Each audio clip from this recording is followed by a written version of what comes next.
when people talk about dunkers, a lot of people have thoughts, a lot of people have opinions, and you're obviously much more than a dunker, but you're probably the most famous dunker of all time. One thing I want to do, I wanted to say some names, and you just tell me the first word that comes to mind, something that comes to mind when you hear this name. Vince Carter. Insane. Michael Jordan. Different. Spud Webb. Unbelievable. Shaq. A man-child.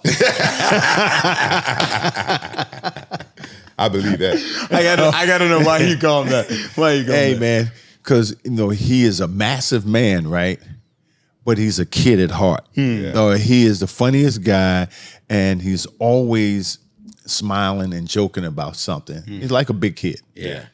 I love it. It reminds me of you. Shut You're like up. a big kid. He always wants Happy Meals, always wants a toy with his food. True story. When I go to Japan, they call me Shaq. Yeah. They say, Shaquille O'Neal.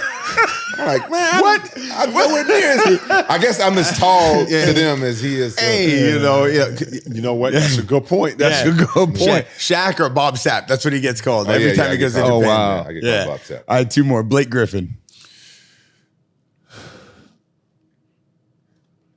Powerful. Julius Erving.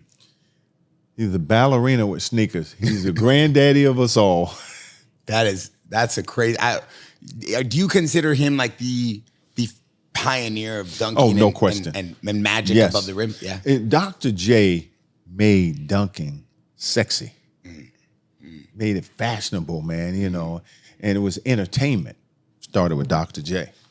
I hate doing this because he hates when I give him flowers, but it reminds me a lot about you with the chain and the branding and the way you came into MMA. No, because one thing people don't talk about is you made being a fighter, the imagery of it, more than just being a fighter, but cool, like street art, like streetwear, like style, like the emotion to it. And even the JAXXON podcast Discord, we have a massive Discord where they get to go in and ask us questions, hundreds of people in that thing all day. They always ask us questions about who made your chain, where'd you get your shorts, where'd your style come from? Because in Japan was having 80,000 people watch these guys fight. Over here, it wasn't even close. So that's a really cool way of thinking about it. Dr. J did was he the first one to make it popular, or he's the first one? He was the first one, man. And some of the stuff that he did, and you look in the ABA, when it was like he was out there dancing, and it was like it was choreographed.